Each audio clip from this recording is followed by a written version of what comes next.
হযরত আদম আলাইহিস সালামের যে সন্তান কাবিলের ভাগ্যে যে মহিলা জুটেছিল তাসলিমা আর আকলিমা,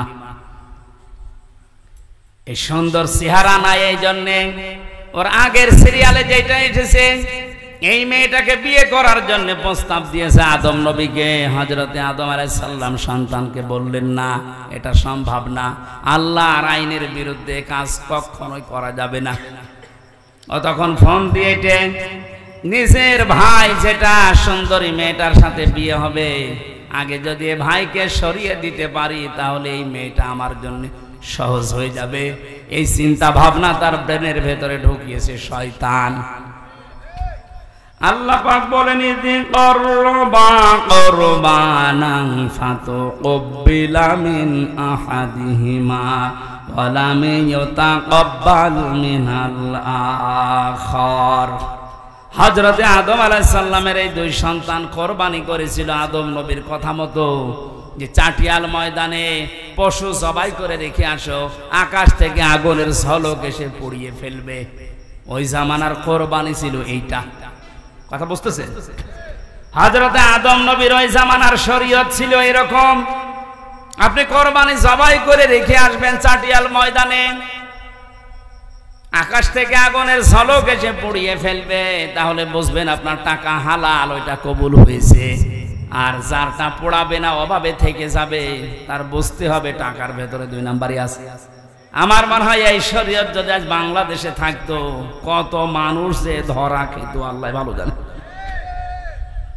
এই জন্য যারা অবৈধ ইনকাম করে, যাদের টাকা পয়সা হালাল না, সুদের টাকা, ঘুষের টাকা, মানুষ ফাঁকি দেওয়া টাকা, জেনে শুনে তাদের সাথে কোরবানি করা জায়েজ নেই। যদি কেউ করে জেনে শুনে, তাহলে আপনার হালাল টাকার কোরবানি হবে না। নাকি মাসলা বলা ভুল হয়ে গেল? না, এই এলাকায় এসব আছে। আপনি কোরআনে যত জায়গায় কোরবানি শব্দটা পাবেন, দেখবেন তার আগে আল্লাহ নামাজের কথা দিয়েছেন, কুলি ইন্না সলাতি ওয়া নুসুকি। এই যে সলাতি ওয়া নুসুকি, নুসুক শব্দের অর্থ তিনটা। এক নম্বরে কোরবানি, দুই নম্বরে হজের ক্রিয়াকলাপ, তিন নম্বরে ইবাদত বন্দিগি। আপনি এক নম্বরেই ধরেন কোরবানি দেওয়া, আল্লাহ আগে নামাজ, এরপরে কোরবানি দিয়েছেন। ফাসাল্লি লিরাব্বিকা ওয়ানহার, আপনি রবের নামে নামাজ পড়েন, এরপরে কোরবানি দেন। এখান থেকে মাসলা বের হয়, যারা নামাজ পড়ে না তাদের সাথে কোরবানি করা জায়েজ নেই। এলাকায় করেন কেউ, আপনারটাও হবে না। হযরত আদম নবীর শরীয়ত যদি এখন থাকতো, কত বড় বড় হাসি সে ধরা খেত আল্লাহ ভালো জানে, আমরাও ধরা খেতাম। কারণ আজ হাজারো মানুষ কোরবানি দিচ্ছে, আজ 50টা আকিস গ্রুপে কোরবানি দেবে, আমার মনে হয় কয়েকশো। টাকা যদি রিকশা চালকের মতো হালাল ইনকাম করে কোরবানি দেওয়া লাগতো, এভাবে হাজার হাজার গরু আমরা একজনকে কোরবানি দিতে দেখতাম না। চাটিয়াল ময়দানে রেখে আসার কারণে যখন কবুল হয়নি, ওকে শয়তান তখন ধোঁকা দিয়েছে, পথের এই কাঁটা, এই ভাই এটাই সরিয়ে ফেল, তাহলে সুন্দরী মেয়েকে তুই পেয়ে যাবি।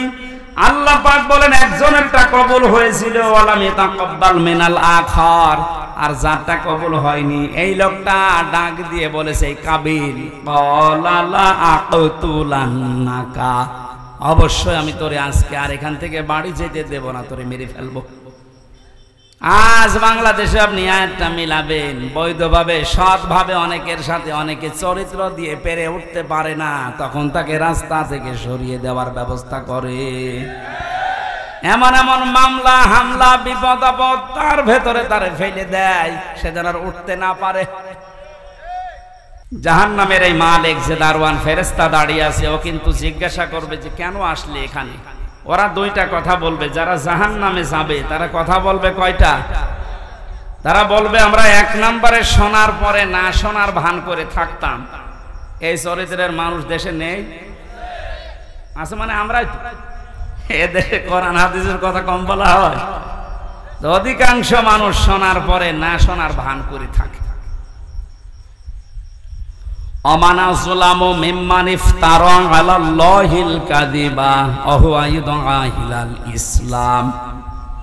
সূরা সফের 7 নম্বর আয়াতের প্রথম অংশে আল্লাহ জানিয়েছেন এ পৃথিবীতে আমি আল্লাহর ভাষায় সবচাইতে বড় জালেম হচ্ছে ওই লোকটা যাকে ইসলামের দিকে ডাকা হয়, আহ্বান করা হয়, অথচ এই লোকটা ঘাড় ঘুরিয়ে অন্যদিকে চলে যায়।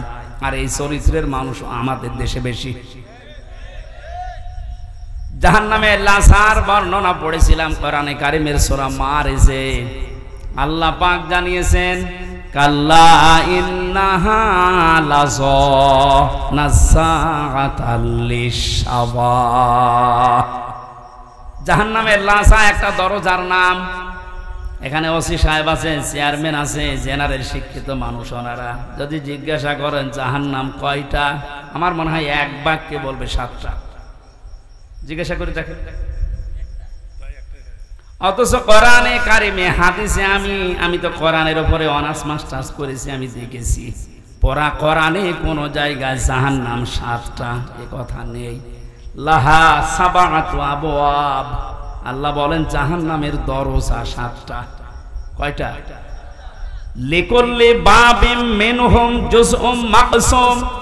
পৃথিবীতে যে যেই ধরনের অপরাধ করবে, গোনা করবে, আল্লাহ তাকে ওই দরজা দিয়ে প্রবেশ করিয়ে শাস্তি দেবে। এখানে যে বর্ণনা চলছে কোন দরজা? লাযা। বলেন বলেন। আগেরটা গেল সাঈর। 2টা কারণে আল্লাহ সাঈর নামে ওই দরজা দিয়ে প্রবেশ করিয়ে শাস্তি দেবে। 1 নম্বরে যারা শোনার পরে না শোনার ভান করে থাকতো, 2 নম্বরে যারা তাদের আকেল, তাদের কমন সেন্স, যাদের বিবেক কাজে লাগাতো না দুনিয়ায়, এই 2টা গুণ যাদের, তাদের সাঈরে আল্লাহ দেবে। আল্লাহ যায় দেওয়ার জন্য 2টা গুণ আমরা পেয়েছি। 1 নম্বরে তাদউ মান আদবারা ওয়া তাওয়াল্লা। জাহান্নামে লাযা এই দরজা তাদেরকে ডাকবে যারা সত্যকে সত্য জানার পরও ঘাড় ঘুরিয়ে চলে যেত। আর এটাও বাংলাদেশে বেশি।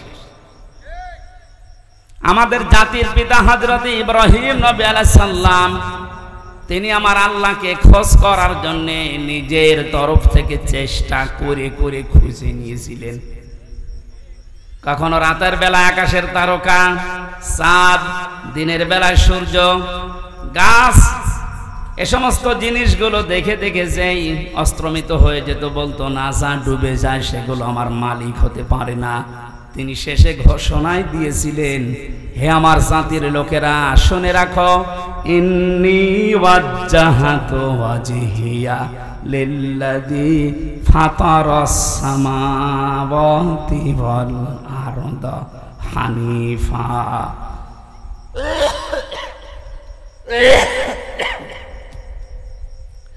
ওয়ামা আনা মিনাল মুশরিকিন।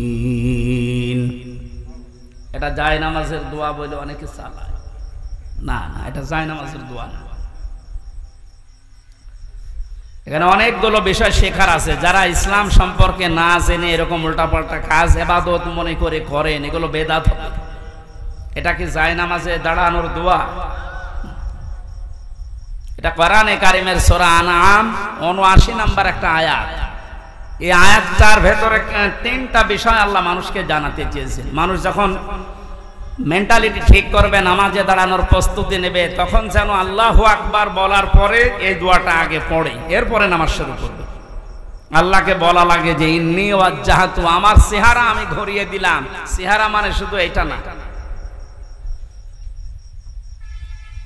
এই যে আমরা জানি যে মুসলমান, তামাম দুনিয়ার সব মুসলমান একটা শরীরের মতো। একটা শরীরের মতো কোন জায়গায় যদি আঘাত লাগে, শরীরের মাথা যেমন টের পায়, তামাম দুনিয়ার মুসলমানের কোন জায়গায় যদি আঘাত লাগে, বাংলাদেশ থেকে অন্তত আপনি এটা টের পাবেন। আমি কয়েকদিন আগে একটা ঘটনা শুনছিলাম। চিত্রনায়ক ছিল মিঠুন, নাম শোনেননি? এই লোকটা পরবর্তীতে সিনেমা জগৎ ছেড়ে দিয়ে, চলচ্চিত্র বাদ দিয়ে চলে আসে ইসলামের লাইনে। ওনার ব্যক্তিগত একটা কাহিনী শুনলাম, একজন মারা গেছে, ওনার কাছে খবর দেওয়ার পরে বলছে একটা লোক বিপদে পড়েছে, পড়ে যাও মারা গেছে। উনি ইন্না লিল্লাহ পড়লেন না, একটু আফসোস করবেন, করেন কি হয়েছে ভাই আপনার? একজন মারা গেল, বিপদে পড়লো, আপনি ইন্না লিল্লাহ পড়ে বা অন্য কোনো কিছু বলেন? বলছে না, আমার মনের ভেতরে তো ওই রকম কিছু আসতেছে না। কারণ আল মুসলিম ও আখুল মুসলিম, মুসলমান মুসলমানের ভাই। নবীজির হাদিস ছিল তামাম পৃথিবীর সব মুসলমান একটা শরীরের মতো, শরীরের কোন জায়গায় আঘাত লাগলে যেমন তামাম শরীরে খবর হয়ে যায়, তা আপনি আমাকে খবর দিলেন যে একজন মুসলমান বিপদে পড়েছে, মরে গেছে, তা আমার শরীরের ভেতরে তো সেরকম কোনো অনুভূতি আমি পাচ্ছি না, তা আমার মনে হয় তার কিছু হয়নি। পরবর্তীতে খোঁজ নিয়ে দেখা গেল হ্যাঁ সত্যিই ও বিপদে থেকে বেঁচে গেছে। আমি এটা দ্বারা বোঝাতে চাচ্ছিলাম একজন মুসলমানের ভেতরে কিরকম অনুভূতি আসলে এসে বুঝতে পারে যে আমার মুসলমান ভাই বিপদে পড়েনি। তাম দুনিয়ার মুসলমানেরা যদি আজ নবীজির হাদিস অনুযায়ী একটা শরীরের মতো আমরা হতে পারতাম, আমার মনে হয় ফিলিস্তিনে যে অবস্থা চলছে আরো অনেক আগে স্বাধীন হয়ে যেত। আমরা ওই হাদিসটাকে ওই ধাঁচে নিয়ে যেতে পারি। তাহলে আমার চেহারা বলতে শুধুমাত্র এই মুখমণ্ডল না, আমার ব্যক্তি, পরিবার, সমাজ, রাষ্ট্র প্রত্যেকটা একটা চেহারা, প্রত্যেকটা কি এই চেহারাগুলো আমি সব আজ ঘুরিয়ে দিলাম আল্লাহ তোমার দিকে। তুমি আসমান আর জমিন বানিয়েছো আমি খেলা করার জন্য, লোক দেখানোর জন্য না, হানিফা একনিষ্ঠ ভাবে আমি ঘুরিয়েছি। এখন আমি আর কারো দিকে নেই, আমি চীনের দিকে নেই, আমেরিকার দিকে নেই, রাশিয়ার দিকে নেই, ভারতের দিকে নেই, আমি আছি তোমার দিকে। এই কথা বলে মানুষ একটা নামাজে দাঁড়ায় আল্লাহু আকবার বলার পরে এই কথা বলতেছে, ও কোন জায়গায় আছে আপনি টের পাচ্ছেন? আল্লাহর সামনে সরাসরি দাঁড়িয়ে আমান আমিনাল মুশরিকিন, আর বলছে আল্লাহ আমি কিন্তু মুশরিক না। জাতির পিতা হযরত ইব্রাহিম আল্লাহকে খোঁজ করে করে তিনি পেয়েছিলেন, আর আমাদেরকে ইসলামের নিয়ম নীতিগুলো চোখে আঙ্গুল দিয়ে দেখিয়ে দিলেও আমরা অনেকে মানতে চাই না। আমি এটা বোঝাতে চাচ্ছি, জাহান্নামে লাজার এই দরজা তো তাদের ডাকবে যে মানুষগুলোকে সত্য জানার পরও যারা অহংকার করে ঘাড় ঘুরিয়ে দুনিয়া থেকে মুখ ফিরিয়ে চলে। আর এটা দিন দিন এদেশে বেড়ে যাচ্ছে। যারা মাল সম্পদ জমা করে আর এগুলো সংরক্ষণ করা যায় কি করে সেই চেষ্টায় থাকে সব সময়। এই আয়াতের তাফসীর অনুযায়ী দুইটা কথা খুব গোপনে বলছি, মাইক বাদ দিয়ে বলবো না। কোরআনে কারিমে আল্লাহ রাব্বুল আলামিন জানিয়েছেন ওমান আ'রাদা আন যিকরি ফাইন্না লাহু মাঈশাতান দনকা ওয়া নাহশুরুহু ইয়াওমাল কিয়ামাতি আ'মা। সূরা তাহার 124 নম্বর আয়াতে আল্লাহ পাক জানিয়েছেন আল্লাহর বিধান, আল্লাহর আইন বাদ দিয়ে পৃথিবীতে কেউ যদি উপায় করে, টাকা পয়সা কামাই করে, ইনকাম করে, দুইটা ক্ষতি হবে তার। এক নম্বরে আল্লাহ তার দুনিয়ার জীবনটা দঙ্কা সংকীর্ণ করে দেবে। দঙ্কা শব্দের যতগুলো ব্যাখ্যা আমি পেয়েছি বিভিন্ন তাফসিরে, বিশেষ করে ফি জিলাল কোরআন, সাইয়্যিদ কুতুব রহমতুল্লাহ আলাইহি উনি দঙ্কার ব্যাখ্যায় 7টা বিষয় তুলে এনেছেন। আপনারা শুনতেছেন নাকি আমি মাছের কাহিনী শুরু করব? না, আমার মাছের কাহিনী মুখস্থ আছে, আমি বলি আপনারা তা ধরে বসে থাকেন। এটা ক্লাস চলছে, বললাম না 1 ঘন্টার কোরআনের একটা ক্লাস চলছে, ক্লাসের মতো আরো অ্যাক্টিভ হয়ে থাকেন, সব বাদ দেন। যারা ইনকাম করবে অবৈধ দুনিয়াতে উল্টা পাল্টা, তাদের এই ইনকামের বিষয়ে দঙ্কা দিয়েছেন আল্লাহ। কি দিয়েছেন? এটা মনে হয় ফেরেশতাদের জন্য। কাদের জন্য?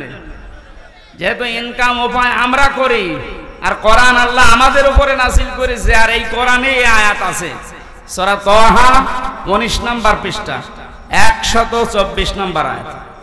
কিছুই লাগবে না ভাই।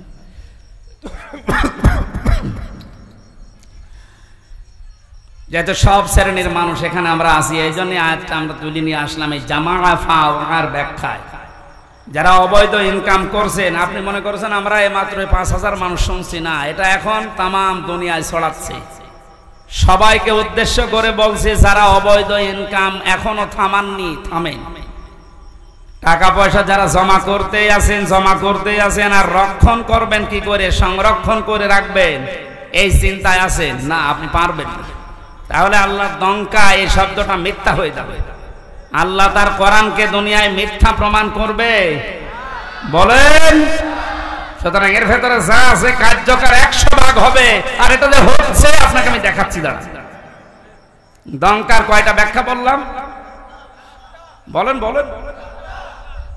1 নম্বরে দুনিয়ার চর্ম চোখে আপনি দেখতে পাবেন আয় উন্নতি ভালোই হচ্ছে, বিভিন্ন লাইন দিয়ে অর্থ সম্পদ, টাকা পয়সা, বাড়ি গাড়ি, ব্যাংক ব্যালেন্স হয়ে যাচ্ছে।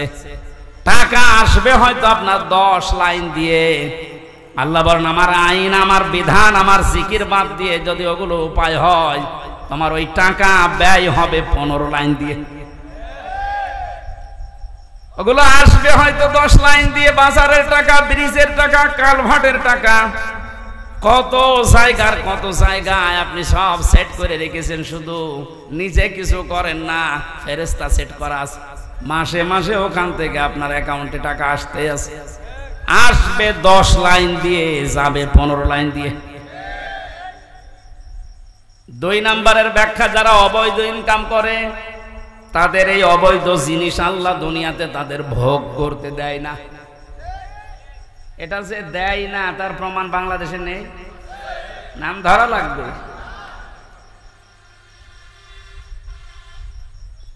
সাবেক এই লোকটা গোপালগঞ্জের 4 ভাগের 1 ভাগ নিজে কিনে নিয়েছিল।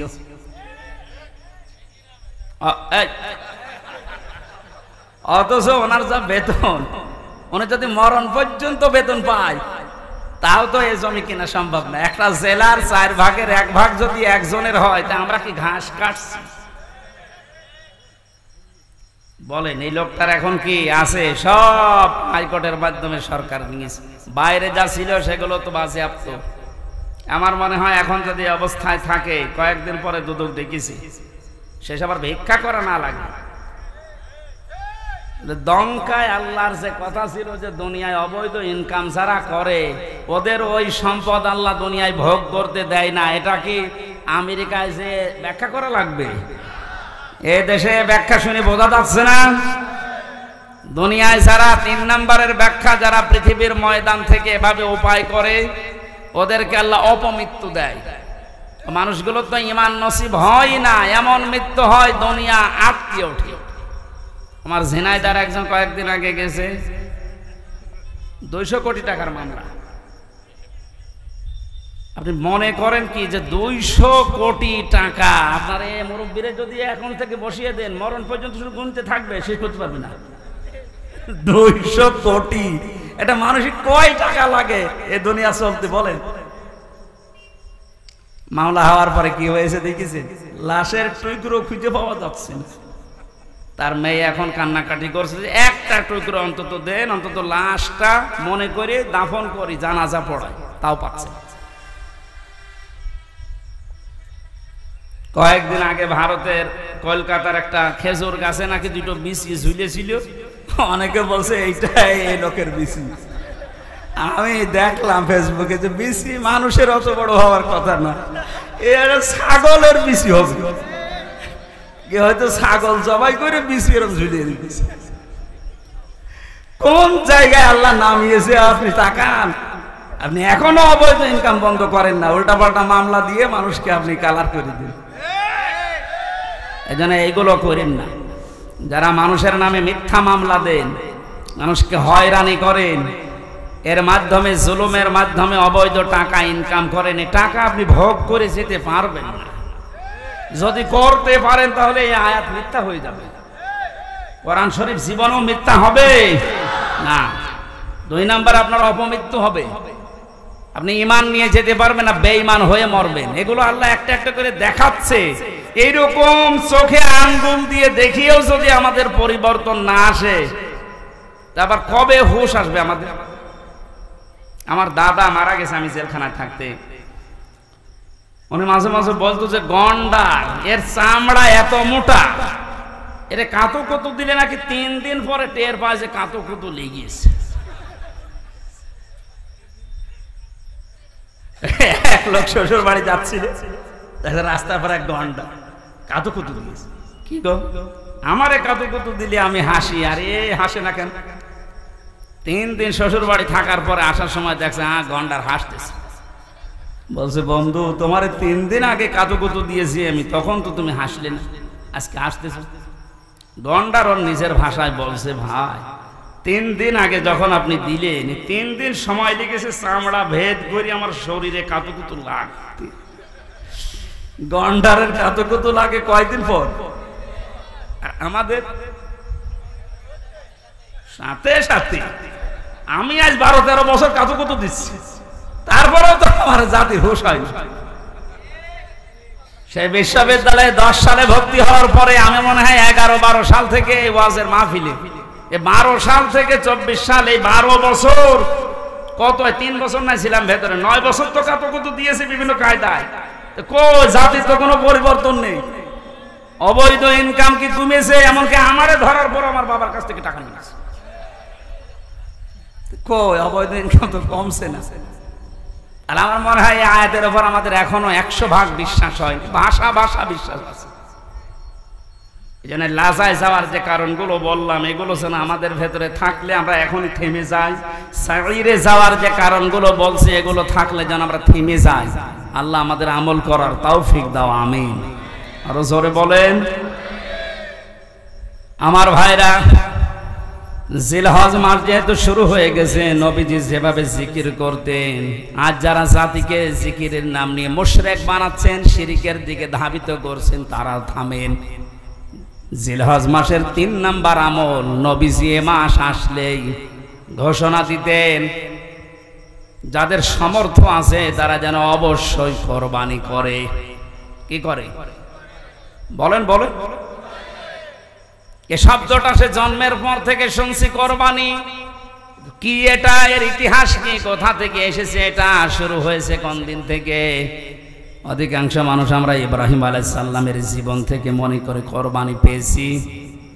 হযরত ইব্রাহিম আলাইহিস সালাম তার সন্তানকে জবাই করছে, কোরবানি দিচ্ছে ইসমাইলকে, এটা থেকে আমরা জানি না কোরবানি শুরু হয়েছে সে দুনিয়া শুরুর পর থেকে।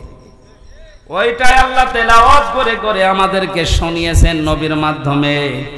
আল্লাহ পাক বলেন সূরা মায়েদা 27 নম্বর আয়াতটা আমরা পড়েছি, এখান থেকে আমরা কয়েকটা কমপক্ষে 12টা শিক্ষা বের করব আজকে। আপনারা থাকবেন তো কিছু সময়? ঠিক আছে। যেটা একটা নতুন বিষয় বোঝার জন্য একটু মন মানসিকতা এদিকে দিয়ে রাখবেন। জন্মের পর থেকে যারা কোরবানি শোনেন, শুধু ইব্রাহিম ইসমাইল নবী না, জন্মের পরে না, এই পৃথিবী তৈরি হওয়ার পর থেকে কোরবানির সিস্টেম চলে আসতেছে। হয়তো এক এক নবীর সময় এক এক রকম সিস্টেম ছিল। হযরত আদম আলাইহিস সালামের 2 সন্তানের ব্যাপারে আল্লাহ বলেন, হে নবী আপনি আপনার উম্মতদের সামনে এই আয়াত তেলাওয়াত করে শোনান।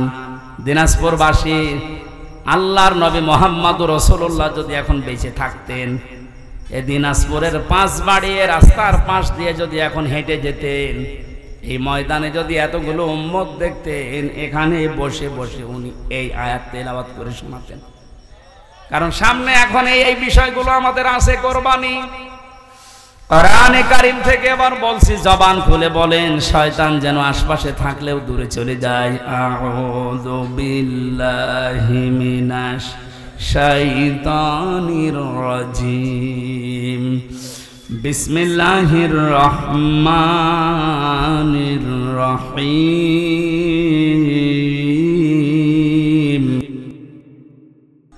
ওয়াতলু আলাইহিম নাবা বানাই আদম বিল হক, ইলা আখিরি আয়াত। সূরা মায়েদা কোন সূরা? বলেন বলেন। মায়েদা মানে দস্তরখানা। মায়েদা মানে কি? 120টা আয়াত আছে, 16টা রুকু আছে। আমরা মাত্র একটা আয়াত 27 নম্বর আয়াতের 1 ভাগ পড়েছি 4 ভাগের। আপনি দেখেন এর ভেতরে কত কথা লুকিয়ে আছে। যদি 1-1.5 ঘন্টা আমি এভাবে বলি, দেখবেন 1-1.5 ঘন্টায় কিছুই হবে না, মনে তো শুরু হচ্ছে। একটা আয়াতের 4 ভাগের 1 ভাগে যদি এত কথা আল্লাহ লুকিয়ে রাখে, পুরা কোরআনে কত আয়াত আছে, কত কথা আছে, এইটা কিয়ামত পর্যন্ত হায়াত পেলে আপনি শেষ করতে পারবেন না। আর তার কাছেই মানুষ আসতে চায় না। নামকরণ যেহেতু বললাম, এর জন্য একটু কথা 2-1 মিনিট বলছি। মায়েদা মানে দস্তরখানা। তামাম পৃথিবী আল্লাহ আমাদের জন্য দস্তরখানা হিসাবে বানিয়ে দিয়েছেন। নবীজি আয়াতের ব্যাখ্যা করতে গিয়ে আমি ফি জিলালিল কোরআনে পেয়েছি, বিশ্বনবী মুহাম্মদুর রাসূলুল্লাহ সাল্লাল্লাহু আলাইহি ওয়াসাল্লাম বলেন, কেউ যদি দস্তরখানা বিছিয়ে খাবার খায়, পড়ে যাওয়া খাবারগুলো যদি কেউ খেতে পারে দস্তরখানায়, তাহলে তার জান্নাতের হুরের মহরানা আদায় হয়ে যায়। এই কথা বসে সুবহানাল্লাহ বলছেন তো। দস্তরখানায় পড়ে যাওয়া খাবার উঠিয়ে খেলে জান্নাতের হুরের দের মোহর আদায় হয়। আপনি এখনো মরেননি, জান্নাত পাবেন কিনা গ্যারান্টিও নেই।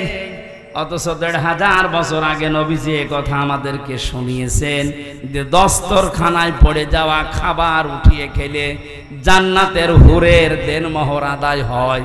তাহলে আমলটা যদি আজকে থেকে শুরু করি, বিশ্বাস অন্তত করতে পারবো যে আমি আর যাই হোক জান্নাত পাবো, না তো নবীজি কথা বলতেন না। দ্বিতীয় নম্বরে, আমাদের এই শরীরের ভেতরে 360টা হাড় আছে, জোড়া দেওয়া আছে, জয়েন্ট দেওয়া আছে। আল্লাহর নবী বলেন, সাহাবীরা তোমরা প্রতিদিন 360টা এই জোড়া আছে এই জোড়া রগের হাড়ের সাদগা আদায় করবা। সাহাবীরা বলেন, হুজুর আমরা এত গরিব মানুষ, প্রতিদিন সাদগা করব, টাকা পাবো কোথায়? 1 নম্বরে, মসজিদে যদি কোনো ময়লা আবর্জনা থুথু লালা এরগুলো কিছু পড়ে থাকে, কারো উপরে না তাকিয়ে নিজের দায়িত্ব মনে করে ওটা ফেলে দিবা। অথচ এই দায়িত্ব এখন শুধু ইমামের, মুয়াজ্জিনের আর খাদেমের। হাদিসকে শুধু ইমাম, মুয়াজ্জিন, খাদেমরা মানবে আর আমরা আল্লাহর ওলি হয়ে গেছি। আজকে থেকে এই যে হাড়গুলোর জয়েন্ট, আপনি কি মনে করছেন এমনি এমনি জয়েন্টগুলো আল্লাহ দিয়েছে? এভাবে যদি সোজা থাকতো দুনিয়ায় কিছুই ধরতে পারতেন না। এত সুন্দর করে আমার আল্লাহ একটা জিনিস ধরার জন্য 360টা জোড়া দিয়ে দিয়েছেন। এগুলো তো সাদগা আদায় করা লাগবে। আজকে থেকে কোনো মসজিদে যদি ময়লা পড়ে থাকে, নিজের দায়িত্ব মনে করে আপনি তুলে ফেলে দেবেন। সুবহানাল্লাহ বলার যে কায়দা, আমার মনে হয় কিয়ামতের আগে আমল হবে না। 2 নম্বরে, রাস্তায় চলতে গিয়ে কোনো কষ্টদায়ক বস্তু যদি আপনি দেখতে পান, নিজের ইমানি দায়িত্ব মনে করে এটা তুলে উঠিয়ে ফেলে দেবেন। কিন্তু বাংলাদেশের মানুষের চরিত্র স্বভাব আলাদা। রাস্তার ময়লা মাটি এগুলো তুলে আরো ফেলে দেওয়ার কথা, আর আমরা বাড়ি ঘরের সব পরিষ্কার করা ময়লা রাস্তায় এনে ফেলে রাখি থাক। নবীজি বলেন, যারা রাস্তার কষ্টদায়ক বস্তু তুলে ফেলে দেয়, এদের ইমানের যে 77টা অঙ্গ আছে তার ভেতরে সর্বনিম্ন স্তর এইটা, যে তার ইমান আছে, বোঝা যাবে রাস্তার কষ্টদায়ক বস্তু তুলে ফেলে দিয়েছে। আর আমরা আরো যদি রাস্তায় কষ্ট দেওয়ার জন্য ময়লা মাটি এনে ফেলে রাখি, তা আমাদের ইমান আছে আমরা কোন চিহ্ন দিয়ে বোঝাবো? এখন যদি বলেন আমার দাড়ি আছে, আরে ভাই রবীন্দ্রনাথ ঠাকুরেরও দাড়ি ছিল, আমার জুব্বা আছে, আবু জাহেলের জুব্বা ছিল না। আপনি মনে মনে করেন আমি ইমানদার, আমি মসজিদের দিনাজপুরের সভাপতি, আর আবু জাহেল ছিল কাবা ঘরের সভাপতি। ইমান বোঝাতে হলে এই 77টা বিষয় আপনাকে জানা লাগবে। প্রথম হচ্ছে লা ইলাহা ইল্লাল্লাহর ঘোষণা দেওয়া, সর্বনিম্ন হচ্ছে রাস্তার কষ্টদায়ক বস্তু তুলে ফেলে দেওয়া। নবীজি বলেন, যদিও তুলে ফেলে দিতে পারে তাহলে বুঝবে সে যেন তার ভেতরে ঈমান আছে। ও পৃথিবীর মানুষেরা 750 কোটি মানুষ এখন মুসলমানদের নবীর এই হাদিসের দিকে তাকান।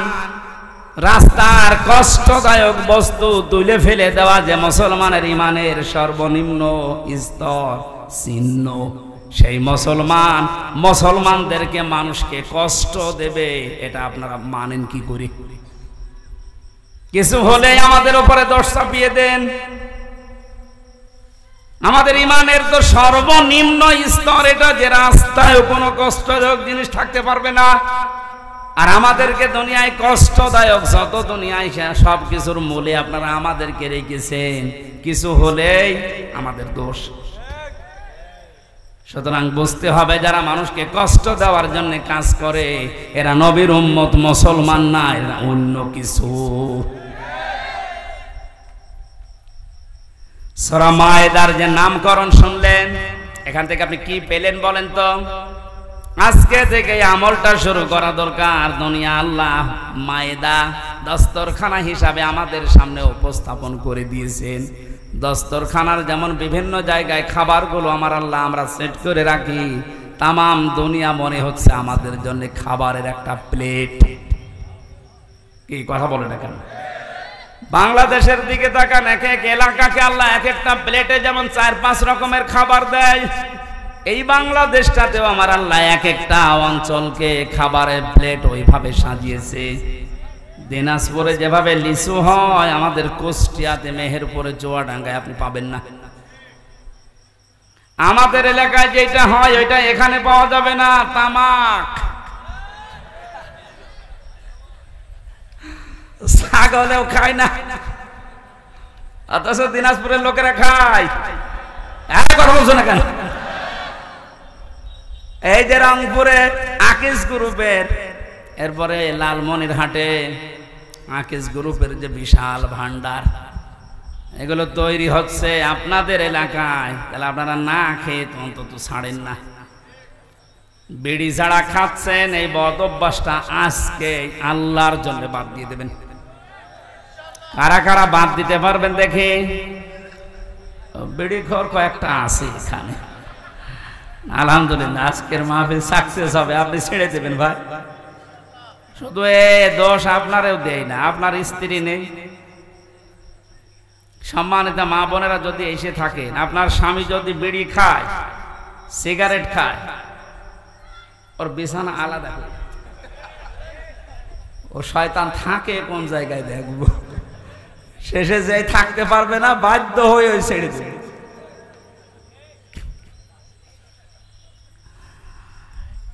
এবার আল্লাহ পাক আমাদেরকে যেটা শুনিয়েছেন, কান খাড়া করে শোনেন। ওয়াতলু আলাইহিম নাবা আবনাই আদম বিল হক।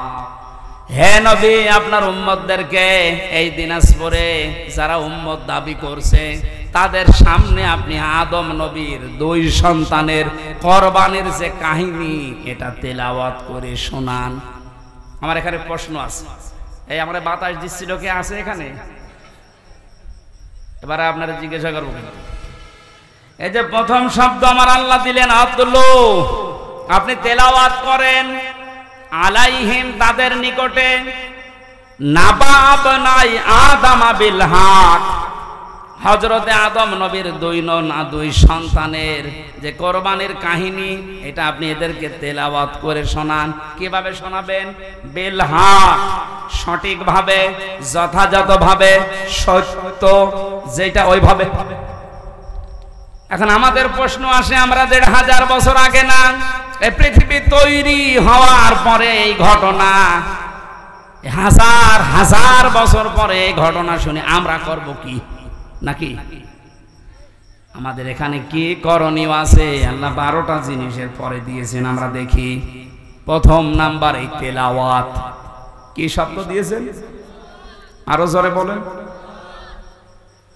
আমি যদি ইনাকে মুরব্বীকে বলি তেলাওয়াত করেছেন আজকে, উনি বলবে হ্যাঁ। কি পড়েছে তেলাওয়াতে? হয়তো আলাম তারা কাইফা ফাআলা রাব্বুকা বিআসহাবিল ফিল আলাম ইয়াজআল কায়দাহুম ফি তাদলিল ওয়া আরসালা আলাইহিম তায়রান আবাবিল। তেলাওয়াত হয়েছে, কথা বুঝতেছে? আল্লাহর প্রথম শব্দ ওয়াতলু, আপনি তেলাওয়াত করে শোনান আপনার উম্মতদেরকে। তো ওনারে বললাম তেলাওয়াত করেছেন আজকে, উনি তো এই সূরাটা মনে করেন শোনাইছে, তেলাওয়াত হয়েছে না। পড়া কোরআনে তিনটা শব্দ আমি পেয়েছি কোরআন পড়ার ব্যাপারে, কারা, রাতালা, তালাওয়া। অবিধান বেত্তা যারা আছে এই তিনটা শব্দের ব্যাখ্যায় লিখেছেন, কেউ যদি কোনো কিছু তেলাওয়াত করতে চায় তার চারটা হক আদায় করা লাগবে। 1 নাম্বার ওটাকে শুদ্ধ করে পড়া লাগবে, 2 নাম্বারে ওটা বুঝতে হবে আপনাকে, 3 নাম্বারে ওই বোঝা বিষয়ের উপরে আপনার প্র্যাকটিক্যাল লাইফে আমল থাকা লাগবে, 4 নাম্বারে ওইটা যেন মানুষ মানতে পারে এই ব্যবস্থা করে দেওয়া লাগবে। তাহলে অনেকেই হয়তো শুদ্ধ করে হয়তো তেলাওয়াত করেছেন। দ্বিতীয় নম্বরটা এই কথা বলে না কেন নেই। 3 নাম্বারটা যতটুকু পড়েছে অতটুকু ওনার প্র্যাকটিক্যাল লাইফে থাকবে। উনি তেলাওয়াত করেছিল আলাম ইয়াজাল কাইদাহুম ফি তাদলিল। হে নবী, আপনি কি তাদের দিকে তাকিয়েছেন? আল্লাহ হাতিওয়ালাদের সাথে কি ব্যবহার করেছিলেন? তাদের সমস্ত ষড়যন্ত্র আমার আল্লাহ কি নস্যাৎ করে দেয়নি? কায়দাহুম, কায়দা মানে কি? কায়দা বলেন আমরা, কায়দা করেছো, এই কায়দা মানে ষড়যন্ত্র। আল্লাহ কি তাদের ষড়যন্ত্র নস্যাৎ করে দেয়নি? এটা উনি পড়ার পরেই মনের ভেতরে 100% দৃঢ় বিশ্বাস রাখবে। কাবা ঘর যেভাবে আমার আল্লাহ রক্ষা করেছিলেন ষড়যন্ত্র থেকে আব্রাহার এই হাতিওয়ালা বাহিনীর, তামাম পৃথিবীতে মুসলমানদেরকে, ইসলামকে আল্লাহ কিয়ামত পর্যন্ত ভাবে রক্ষা করবে। আজ আমরা ইসলামের দুরবস্থা থেকে অনেকে সাইড কেটে চলে যাচ্ছে, দিনকাল ভালো না। তা আপনি কি পড়লেন? কোরআনের আয়াতের উপর তো আপনার 100% বিশ্বাস এখনো আসেনি, তার মানে আপনার তেলাওয়াত হয়নি। নবীজিকে আল্লাহ বললেন আপনি তেলাওয়াত করে শোনান, তো তেলাওয়াত করলেই তার মানে আপনি বুঝবেন যে কি আল্লাহ বলতে চাই। হযরতে আদম আলাইহিস সালামের যে শরীয়ত আমরা শুনেছি, ওই সময় সন্তান হতো জোড়া জোড়া করে, আগের পক্ষের আর পরের পক্ষের একটা একটা করে তিনি বিবাহ দিতেন। যে মেয়েটাকে বিবাহ করার কথা, তাসলিমা আর আকলিমা, হাবিলের সাথে যেটা সেটা সুন্দর ছিল, কাবিলের সাথে যেটা ওটার চেহারা অত ভালো ছিল না। সেই পৃথিবীর শুরু থেকে মেয়েদের চেহারার উপরে মানুষের একটা চাহিদা আল্লাহ তৈরি করে দিয়েছে। এটা আমি বানালাম নাকি? সূরা আলে ইমরানের 14 নম্বর আয়াতে আল্লাহ দলিল দিয়েছেন, যুজ্জিনা লিন-নাসি হুব্বুশ শাহাওয়াতি মিনান নিসা। আমি ভালোবাসা, আকর্ষণ, মহব্বত এরকম কিছু তৈরি করে দিয়েছি, শোভনীয় বানিয়ে দিয়েছি তোমাদের কাছে 9টা জিনিসকে। তারা 1 নম্বরে তোমাদের স্ত্রী, মেয়ে লোক। তাহলে মেয়ে লোকের চেহারার সাথে পুরুষের আকর্ষণ এ সৃষ্টি করেছেন কে? আর জোরে। আমাদের আদি পিতা হযরতে আদমকে আল্লাহ যখন বানিয়েছিলেন, জান্নাতের ভেতরে তার সব নিয়ামত ওকে ছিল, কিন্তু মনের ভেতরে তার শান্তি কাঙ্ক্ষিত মানের পাচ্ছিলেন না। আমার আল্লাহ মনের ভাব বোঝার কারণে তন্দ্রা দিয়ে তার বাম পাঁজরের হাড় খুলে একটা নারীকে আল্লাহ বানিয়েছিলেন, হযরতে হাওয়া আলাইহিস সালাম। এটা ইবনে কাসিরে আছে। এই পৃথিবীতে 4 জন মহিলাকে আল্লাহ সবচাইতে বেশি সুন্দরী বানিয়েছেন, তার ভেতরে 1 নম্বরে আমাদের আদি মাতা হযরতে হাওয়া আলাইহিস সালাম। এত সুন্দর করে আল্লাহ দুনিয়াতে আর কাউকে বানাননি।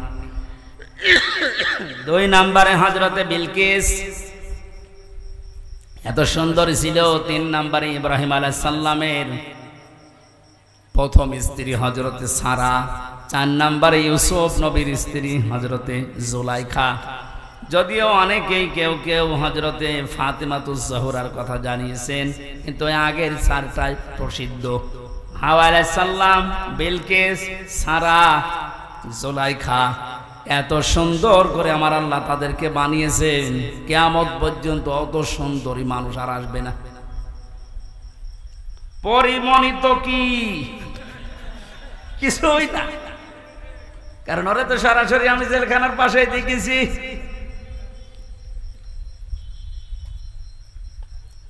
হযরতে হাওয়াকে এত সুন্দর করে আল্লাহ বানিয়েছেন। আদম নবী তন্দ্রা অবস্থায় ছিলেন, ঘুম থেকে উঠেই দেখলেন বাম পাশে কি গো, তিনি ধরতে যাচ্ছিলেন আর তাকিয়েছেন। আল্লাহ পাক আদেশ দিলেন তাকানো যাবে না, ধরাও যাবে না। হযরতে আদম নবী আলাইহিস সালাম বলে, আল্লাহ তাকানো যাবে, ধরা যাবে, কি করলে আপনি সেই কায়দা বলেন। আল্লাহ রাব্বুল আলামিন বলেন, আল্লাহ পাক বলেন তাকানো যাবে, ধরাও যাবে, একটা কাজ করা লাগবে, বিয়ে করা লাগবে। তাহলে এই জায়গা থেকে প্রমাণ হয় কি, বিয়ের আগে যে প্রেম প্রীতি গুলো আছে এগুলো জায়েজ। অনেকে প্রেমিকার মাথায় হাত দিয়ে বলে, আল্লাহর কসম আমি তোরে ভুলে যাব না, অথচ পুরাটাই হারাম। বিয়ের আগে ওর মাথায় হাত দেওয়া জায়েজ আছে না? এলাকায় প্রেম প্রীতি বন্ধ হয়ে গেছে। প্রেম প্রীতির বন্ধন নামে সিনেমা তৈরি হচ্ছে। আদম নবী আলাইহিস সালামকে আল্লাহ বললেন বিয়ে করতে হবে, উনি বলছে আমি রাজি। এই দেশের যুবক যারা আছে আমার মনে হয় ওরা যদি পৃথিবীর কোন ফরজের খবর না রাখে, বিয়ে করা ফরজ এটা জানে না। সন্তান যাদের আছে প্রাপ্তবয়স্ক, রিজিকের দিকে আপনি না তাকিয়ে তার বিয়ে দিয়ে দেবেন। বিয়ে করলে যে সমস্ত উপকার গুলো আছে আপনি এগুলো টের পাবেন না। আপনি মনে করছেন না, আজকে একটা ফেসবুকে একটা স্ট্যাটাস দিয়েছে এক মহিলা, বলছে আমি প্রতিষ্ঠিত হব, দরকার হয় বুড়ি হব, তারপরে বিয়ে করব। আল্লাহ যৌবনকে ভোগ করার জন্য যে সময়টুকু দিয়েছেন, এই সময় পার হয়ে গেলে আপনার দিকে তো কেউ তাকাবে না। এই জন্য মেয়েদের শুকরিয়া আদায় করা দরকার পুরুষের এই যৌন চাহিদাকে। এইটা আছে বলে আপনি আজ এত দামি। কথা বলেন, পুরুষের এই চাহিদাকে যারা মর্যাদা দাম দিতে চায় না, সেই পরিবারগুলোতে আমরা দেখতে পাই এরা পরকীয়া প্রেমে লিপ্ত হয়। আপনি মুরব্বী মানুষের শুধু বুঝবেন না, পরকীয়া প্রেমে এলাকায় নেই। যারা পরকীয়া প্রেমে লিপ্ত আছেন এখনো পর্যন্ত তিনটা ক্ষতি হবে দুনিয়া। এক নম্বরে চেহারার উজ্জ্বলতা নষ্ট হয়ে যাবে, দুই নম্বরে আপনার রিজিকের বরকত আল্লাহ কমিয়ে দেবে, তিন নম্বরে মরণের সময় আপনি ঈমান পাবেন না, বেঈমান হয়ে মরবেন।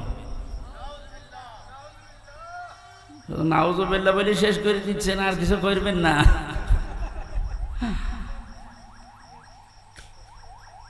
হযরতে আদম বলছে আল্লাহ আমি রাজি আছি বিয়ে করতে, তুমি ব্যবস্থা করো। বলে বিয়ে করতে হলে দেনমোহর দেওয়া লাগবে। কোথায় পাবো? কিচ্ছু নেই আমার কাছে। আল্লাহ পাক ওই দিন বলেছিলেন আমার নবী মুহাম্মদুর রাসূলুল্লাহর নামে 10 বার দরুদ পড়ো, ওইটাই দেনমোহর হয়ে যাবে। দেনমোহর শেষ, বিবাহ শাদী শেষ। আল্লাহ রাব্বুল আলামিন হযরত আদম আলাইহিস সালামকে এবার আদেশ দিলেন। এখানে আমি দুইটা শিক্ষা বলবো, আলেম যারা আছেন খেয়াল করেন। অকুলনা ইয়া আদম উসকুন আনতা ওয়া যাওজুকাল জান্নাতা ওয়া কুলা মিনহা রাগাদান হাইসু শি'তুমা ইলা আখির আয়াত সূরা বাকারা। আল্লাহ পাক বলেন আদম বিয়ে হয়ে গেছে, বউ নিয়ে বাড়ি চলে যাও। জান্নাত আমাদের বাবার বাড়ি। জান্নাত কথা বলেন না কেন? হযরত আদম আলাইহিস সালাম আমাদের বাবা, আদি পিতা, আমাদের পিতার বাড়ি আমাদের বাবার বাড়ি। তার মানে আল্লাহ পাক আমাদেরকে দুনিয়ায় জানাতে চাইলেন এই পৃথিবীর বান্দা বান্দিরা বিয়ে করার পরে বউ নিয়ে যাওয়া লাগবে বাবার বাড়ি। অথচ কত আল্লাহর ওলি এখানে বসে আছে ঘর জামাই থাকে। আরে বিয়ে করে বউ বাবার বাড়ি নিয়ে যাওয়ার নিয়ম, আর আপনি সহ থেকে যাচ্ছেন। ঘর জামাই আছেন কারা? হাত তোলেন তো দেখি। একজন নেই। যে দিনাজপুরে এখনো ভালো আছে। আয়াতের দ্বিতীয় নম্বর কথা ছিল খেয়াল করেন, কোরআনের প্রতিটা শব্দ শিক্ষামূলক। আল্লাহ বলতেন জান্নাতে যাও, তোমার স্ত্রীকে নিয়ে তোমার বাড়িতে চলে যাও। আংতা ওয়া সাউজুকাল জান্নাতা ওয়া কুলা, এই একালিফ টান আছে, ওয়া কুলা। আল্লাহ দ্বিবচন দিলেন কেন? আল্লাহ পাক আংতা ওয়া কুলা দিতে পারতেন না? তুমি তোমার বাড়িতে যে নিজে আগে খাবা মরণের খাওয়া, এরপরে বউকে খাওয়াবা না। আল্লাহ একবারে কোলা দিয়েছেন, আংতা দেয়নি। আল্লাহ বলেন যে পরিমাণের খাবার, যে মানের খাবার, যেরকম দামি খাবার তুমি খাবে, ওই মানের খাবার স্ত্রীকে খাওয়ানো লাগবে। আজ নারী পক্ষ, নারী স্বাধীনতা আন্দোলন, নারী বিপ্লব পরিষদ, নারী জোট, 13টা সংগঠনের দেশে মেয়েদের অধিকার আন্দোলনের কাজ করছে। অথচ মেয়েদের সবচাইতে বড় অধিকার আমার আল্লাহ দুনিয়া তৈরি হওয়ার পরে আদম আলাইহিস সালামকে, হাওয়া আলাইহিস সালামকে দিয়ে দিয়েছে। কেন? তিনি জান্নাতের ভেতরে বলতে পারতেন না, আদম তোমার বাড়ি যেহেতু মরণের খাওয়া খাও, স্ত্রীকে যতটুকু পারো দাও, না পারো না দাও, বলতে পারতেন না? অথবা নিজের খাওয়ার পরে তারপরে বাঁচলে তাকে দেবে, তারপরে আংতা শব্দ দিয়ে পরবর্তীতে স্ত্রীর নাম দিতেন সাউজুন। কই আল্লাহ তো একবারে কোলা দিলেন। ও তামাম পৃথিবীর নাস্তিক, মুরতাদ, বেঈমান, উল্টা পাল্টা নারীদেরকে বুঝিয়ে ইসলাম বিদ্বেষী যারা বানাতে চান, আল্লাহ পাক মেয়েদেরকে যে অধিকার দিয়েছে কিয়ামত পর্যন্ত আপনি দিতে পারবেন না। সুতরাং মেয়েরা ওদের কথা শুনে রাস্তাঘাটে নেমে মিছিল করা বন্ধ করেন। ওরা আপনাদেরকে ভোগের বস্তু বানাতে চায়, আর আল্লাহ পাক আপনাকে এই পৃথিবীর ময়দানে দামি বস্তু বানাতে চায়। তাহলে আমাদের উচিত হচ্ছে, আদম আলাইহিস সালাম আমাদের জাতির পিতা, জান্নাতে যাবার পরে আল্লাহ বললেন সাবধান, নিজে খাবে, স্ত্রীকেও খাওয়াবে, ওই মানের পোশাক, ওই মানের খাবার। হাইসো সে তোমার, এইদিকে তাকান, হাইসো সে তোমার, যেখানে ইচ্ছা যাবে, যা ইচ্ছা খাবে। তাহলে আয়াত দিয়ে প্রমাণ হয় স্ত্রীকে সাথে নিয়ে বেড়াতে যাওয়া, ঘুরতে যাওয়া, বিভিন্ন জায়গায় যাওয়া জায়েজ আছে। হ্যাঁ, জায়েজ আছে বলে আল্লাহ শেষ করে দেয়নি। ওয়ালা তাকরাবা, সাবধান, নিকটে যাবা না। হাদিহি শাজারা, এই গাছের নিকটে। কোন গাছ? না, এখানে অনেকে এই গন্ধম গাছ মনে করে। আরে ভাই, শুধুমাত্র গন্ধম গাছের কথা যদি আল্লাহর উদ্দেশ্য থাকতো, তে আয়াত কোরআনে নাযিল করে আমাদেরকে শোনাবে কোন কারণে এখন গন্ধম গাছ আছে। তার মানে হাদিহি শাজারাতা, এটা দিয়ে আল্লাহ আরো উদ্দেশ্য আছে। যদিও গন্ধম গাছ, এর ভেতরে কয়েকটা অর্থ আমি পেয়েছি তাফসিরে হাক্কানির ভেতরে পাবেন। 1 নম্বরে মুফাসসিরিন ইকরাম লিখেছেন, আল্লাহ পাক জানিয়েছেন আদম শুধু তোমার জন্য না, কিয়ামত পর্যন্ত তোমার সন্তানাদি দুনিয়ায় যারা যাবে, এই মানুষগুলো যেন আল্লাহর নিষিদ্ধ কোনো বর্ডার পার না হয়। স্ত্রীকে নিয়ে খাবে, ঘুরবে, বিভিন্ন অনুষ্ঠানে যাবে, কিন্তু যে অনুষ্ঠানে গেলে আল্লাহর বর্ডার ক্রস হয়ে যায়, যেখানে গেলে আল্লাহর বিধান পালন করা যায় না, ওই রকম অনুষ্ঠানে বউ নিয়ে যাওয়া যাবে না। আপনি বিবাহ অনুষ্ঠানে যান, আমি নিষেধ করছি না, কিন্তু এমন বিয়ে অনুষ্ঠানে বউ নিয়ে, মেয়ে নিয়ে, বেটার বউ নিয়ে যাওয়া যাবে না, যেখানে গেলে নিজে আল্লাহর বিধান মানা যায় না, তারাও মানতে পারে না। এরকম বিয়ে দেশে নেই। কথা বলে না। এখন যদি বলেন আত্মীয়তা থাকে না, না থাক, আগে আল্লাহর বিধান, তারপর আপনার আত্মীয়।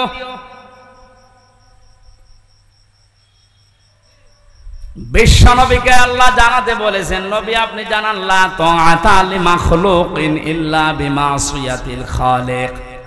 এই পৃথিবীর ময়দানে আল্লাহ এবং রাসূলের অবাধ্য হয়ে যায় এমন কোন কাজ দুনিয়ায় কারো জন্য করা যাবে না। এটা যদি বিয়ায় না থাকে, না থাক, কারণ যে বিয়ায় জাহান্নামে নিয়ে যাওয়ার কারণ হয়ে দাঁড়াবে, ওইরকম বিয়ায় থাকার চাইতে না থাকা ভালো। তাহলে আয়াত থেকে যে কয়টা শিক্ষা পেয়েছেন, প্রথম শিক্ষা কি? বিয়ে করে বউ বাবার বাড়ি নিয়ে যাওয়া লাগবে। 2 নম্বরে যা খাবেন, যে মানের খাবার, ওই মানের খাবার তাদেরকে দেওয়া লাগবে। এক কথা বলেন না কেন? যেই মানের ঘরে থাকেন ওই রকম মানের ঘর তাদের ব্যবস্থা করা লাগবে। যেই মানের কাপড় আপনি পরেন ওই মানের কাপড়ের ব্যবস্থা তাদের করা লাগবে। এরপরে তাকে নিয়ে মাঝে মাঝে ঘুরতে যাওয়া, আনন্দ করা। কিন্তু এমন জায়গায় ঘোরা যাবে না, এমন অনুষ্ঠানে যাওয়া যাবে না যেখানে গেলে আল্লাহর বিধান মানা যায় না। আজ বাংলাদেশে এমন এমন দিবস নাম দিয়ে চালাচ্ছে যে দিবসে গেলে ঈমানও যায়, আমলও যায়। নাম দিয়েছে শিশু মেলা, শিশু নেই, শুধু শিশুর খালারা আর মামারা। আর ওখানে গেলেই শুধু অ্যাক্সিডেন্ট হয়।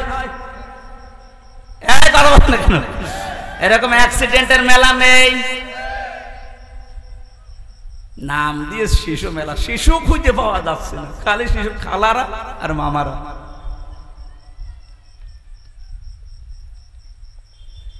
আমার ভাইরা, এই জন্য এমন কোন অনুষ্ঠানে, এমন কোন জায়গায় বউ নিয়ে আপনি যেতে পারেন না যেখানে গেলে আল্লাহর বর্ডার ক্রস হয়ে যায়, নিষিদ্ধ জায়গা হয়ে যায়।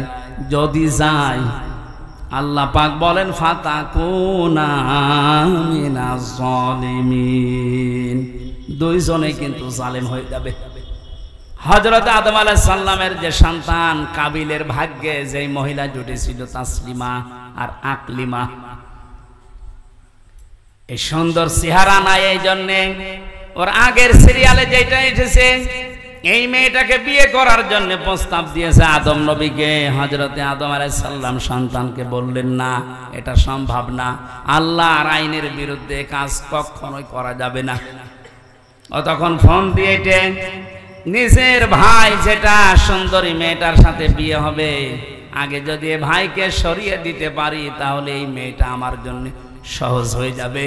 এই চিন্তা ভাবনা তার ব্রেনের ভেতরে ঢুকিয়েছে শয়তান।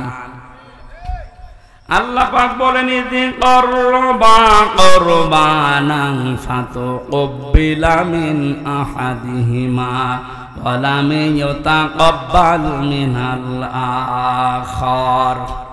হযরতে আদম আলাইহিস সালামের এই দুই সন্তান কোরবানি করেছিল আদম নবীর কথা মতো, যে চাটিয়াল ময়দানে পশু জবাই করে রেখে আসো, আকাশ থেকে আগুনের ঝলক এসে পুড়িয়ে ফেলবে। ওই জামানার কোরবানি ছিল এইটা, কথা বুঝতেছে? হযরতে আদম নবীর ওই জামানার শরীয়ত ছিল এরকম, আপনি কোরবানি জবাই করে রেখে আসবেন চাটিয়াল ময়দানে, আকাশ থেকে আগুনের ঝলক এসে পুড়িয়ে ফেলবে, তাহলে বুঝবেন আপনার টাকা হালাল, ওইটা কবুল হয়েছে। আর যারটা পোড়াবে না, অভাবে থেকে যাবে, তার বুঝতে হবে টাকার ভেতরে দুই নাম্বারই আছে। আমার মনে হয় এই শরীয়ত যদি আজ বাংলাদেশে থাকতো, কত মানুষ যে ধরা খেত আল্লাহ ভালো জানে। এই জন্য যারা অবৈধ ইনকাম করে, যাদের টাকা পয়সা হালাল না, সুদের টাকা, ঘুষের টাকা, মানুষ ফাঁকি দেওয়া টাকা, জেনে শুনে তাদের সাথে কোরবানি করা জায়েজ নেই। যদি কেউ করে জেনে শুনে, তাহলে আপনার হালাল টাকার কোরবানি হবে না। নাকি মাসলা বলা ভুল হয়ে গেল? না, এই এলাকায় এসব আছে।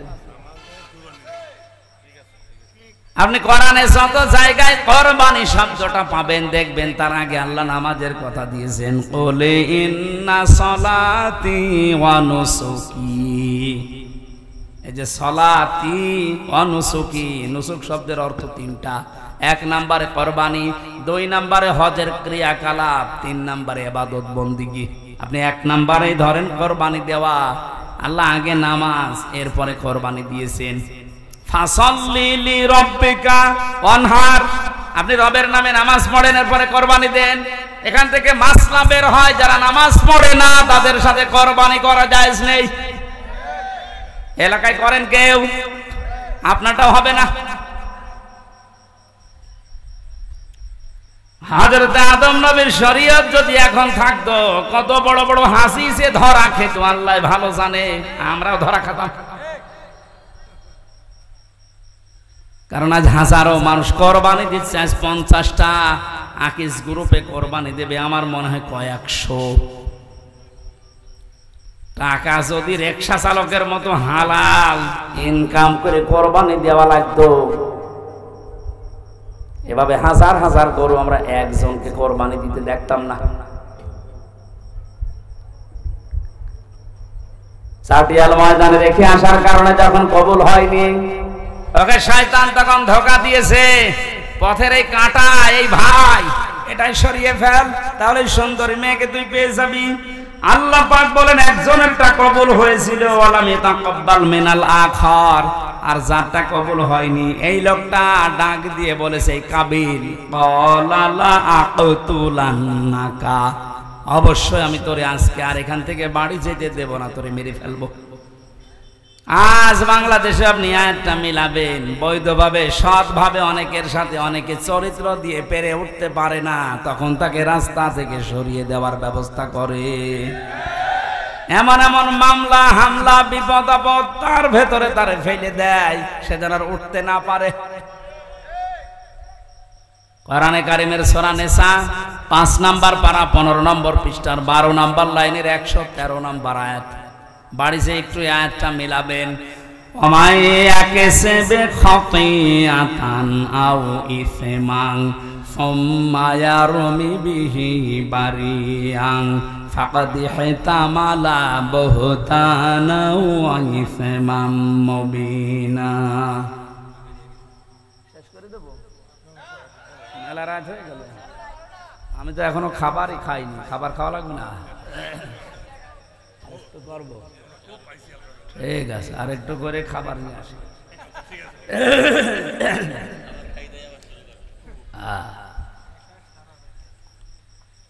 সূরা নিসার আয়াতের বর্ণনা বলছি। আল্লাহ পাক বলেন পৃথিবীতে অনেক মানুষ এমন আছে নিজে অন্যায় কাজ করে, আর অন্যায়টা যখন হয়ে যায় তখন একটা নিরপরাধ মানুষের উপরে দোষটা চাপিয়ে দিয়ে নিজে ভালো সাজে। এ যেন প্রকাশ্য পাপের বোঝা বহন করে নিয়ে বেড়াচ্ছে, বলেন নাউজুবিল্লাহ। ও পৃথিবীর মুসলমানেরা, আল্লাহ যদি চর্মচোখে পাপের বোঝা দেখার মতো সুযোগ আমাদেরকে দিত, এদেশে আজ হাজারো ভদ্রলোক নামে যারা, এরা রাস্তায় বের হতে পারতো না। বিনা কারণে একটা মানুষের উপরে দোষটা আপনি চাপিয়ে দিলেন, অথচ লোকটা ও বিষয় কিছু জানেই না। কথা বলেন না কেন? আল্লাহ তুমি আমাদেরকে বোঝার মতো রকম ঈমান এবং যোগ্যতা দান করো, বলেন আমিন। জীবন চলে যাবে, নিরপরাধ কোনো মানুষকে আমরা যেন না ফাঁসাই। আপনি ওরে ফাঁসিয়ে ওর ক্ষতি করতে পারেননি, নিজে পাপের বোঝা আপনি বহন করে নিয়ে বেড়াচ্ছেন। হয়তো আজ আমাদের ওই চোখ নেই, তা আমরা দেখতে পাচ্ছি না। সাদা ধুতি পরে সুন্দরভাবে গোসল করে গোঁফ দাড়ি কেটে একেবারে ফেরেশতার মতো লাগতেছে আপনাকে। আপনি যে কাজ করিয়ে এসেছেন এটা যদি সত্যি শরীরে লেখা থাকতো, আল্লাহ শুধু সাত্তার নামের ওসিলায় আপনার শরীরে এই গোনাটা লিখে দেয়নি।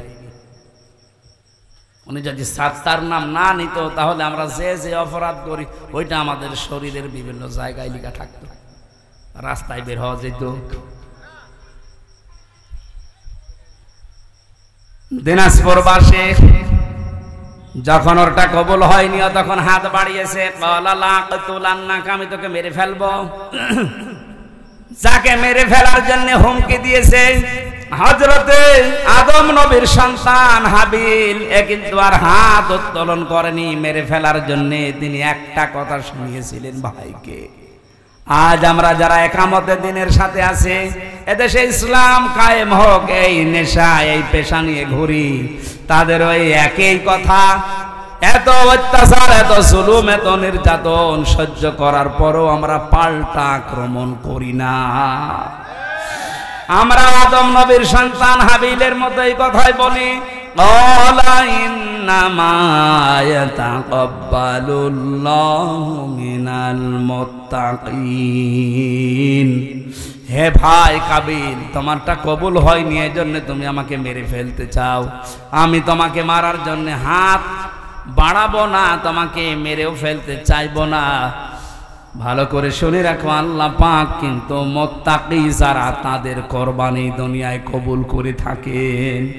এই আয়াত দিয়ে প্রমাণ হয় সামনে কোরবানি কবুল হবে শুধু বাংলাদেশে তাদের, যে মানুষগুলো দুনিয়ায় মুত্তাকি। মুত্তাকি কি?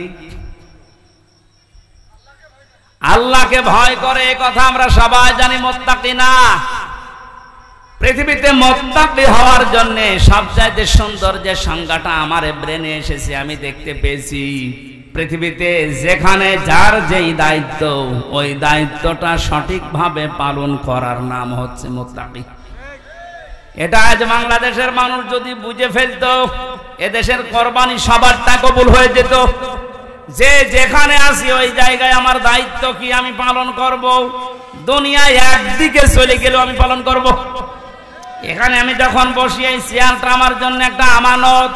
এটা কি হবে কি হবে না ওদিকে ভাবার সময় কোরআনপন্থী লোকদের থাকে না, কারণ আমি মুত্তাকি, আমার এই দায়িত্ব, এই আমানত আমি পালন করবই।